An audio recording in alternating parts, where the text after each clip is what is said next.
Assalamualaikum warahmatullahi wabarakatuh. Perkenalkan, kami dari kelompok B3 Praktikum Kimia Dasar.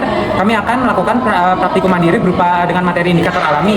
Perkenalkan, nama saya Kristo Pradono dengan NIM D240 1251096. Saya Karolina Sampaikan Rida dengan NIM G4401251081. Saya Farana Wardani dengan NIM E3401125145. Dan kami akan melakukan indikator alami dengan dengan indikator alami bunga lawang dan kunyit bubuk, lalu dengan subjek tes larutan yaitu asam cuka dan satu lagi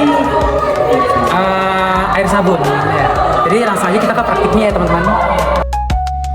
Untuk alat dan bahannya, di sini kita menggunakan bunga telang dan kunyit bubuk sebagai indikator alami untuk mengecek pH dari cairan yang akan kita tes nanti. Cairannya ada asam cuka sebagai asam dan air sabun sebagai cairan basahnya. Pertama-tama, bunga telang kita tumbuk sampai menjadi kecil-kecil. Kenapa?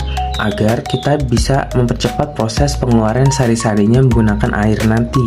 Karena jika tidak ditumbuk menjadi kecil, sari-sari akan lambat keluarnya. Setelah bunga telang ditumbuk menjadi kecil-kecil, tambahkan air ke dalamnya. Lalu, biarkan dan diaduk agar sari-sari itu cepat keluar. Sari-sari akan keluar jika terlihat air di dalam wadah bunga telang menjadi kebiruan. Itu tandanya sari-sari dari bunga telang yang digunakan untuk mengecek pH itu sudah bisa digunakan.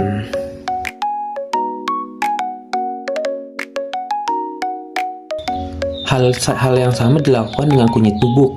Taruh kunyit bubuk di dalam wadah, lalu tambahkan air untuk mengecek pH dari suatu cairan ya. Lalu masing-masing indikator akan kita bagi ke dalam 4 wadah. Lalu selanjutnya kita akan memasukkan air sabun ke dalam indikatornya. Lalu amati perubahannya. Di sini terjadi perubahan dari warna biru pekat menjadi biru muda.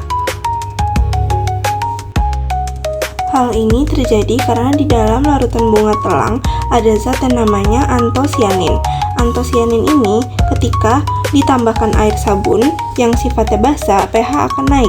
Maka antosianin akan berubah bentuk lagi, jadi warna bunga telang menjadi lebih muda atau pudar. Lalu yang kedua, kita akan meneteskan asam cuka ke dalam indikator bunga telang. Lalu amati perubahannya. Di sini terlihat jelas bahwa terdapat perubahan dari warna biru tua menjadi warna ungu pada indikator bunga telang. Awalnya warna larutan bunga telang itu biru karena masih dalam keadaan netral, tapi begitu dituang asam cuka, pH-nya jadi turun dan larutannya berubah menjadi ungu. Itu karena zat antosianin bereaksi dengan suasana asam.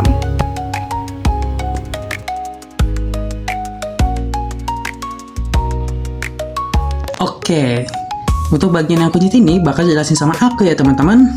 Kalian tahu nggak sih kenapa si kunyit ini jadi indikator alami? Ya, alasannya adalah kunyit memiliki zat bernama kurkumin yang bisa mendeteksi sebuah cairan itu dia di pH asam atau di pH basa. Kalian bisa lihat di praktikum kita nih teman-teman. Yang pertama, kunyit dicampur dengan asam cuka. Kalau kita lihat kayaknya warnanya nggak banyak berubah ya teman-teman, tetap kayak gitu aja. Nah, ini mungkin kita bisa simpulkan kalau kurkumin tidak bereaksi saat suasana cairan tuh dalam kondisi asam. Nah, kalian penasaran nggak sih kalau cairannya dalam kondisi basah gimana? Coba kita tonton videonya dan lihat. Nah, berubah kan? Walaupun berubahnya tidak terlalu banyak, mungkin itu karena kesalahan dari kita sendiri sih teman-teman. Mungkin konsentrasi kunyit kita tuh terlalu banyak, jadi tidak bisa terlalu kelihatan ya karena air basahnya terlalu sedikit teman-teman. Terima kasih telah menonton video kami. Semoga bisa dapat pelajaran dari video kami.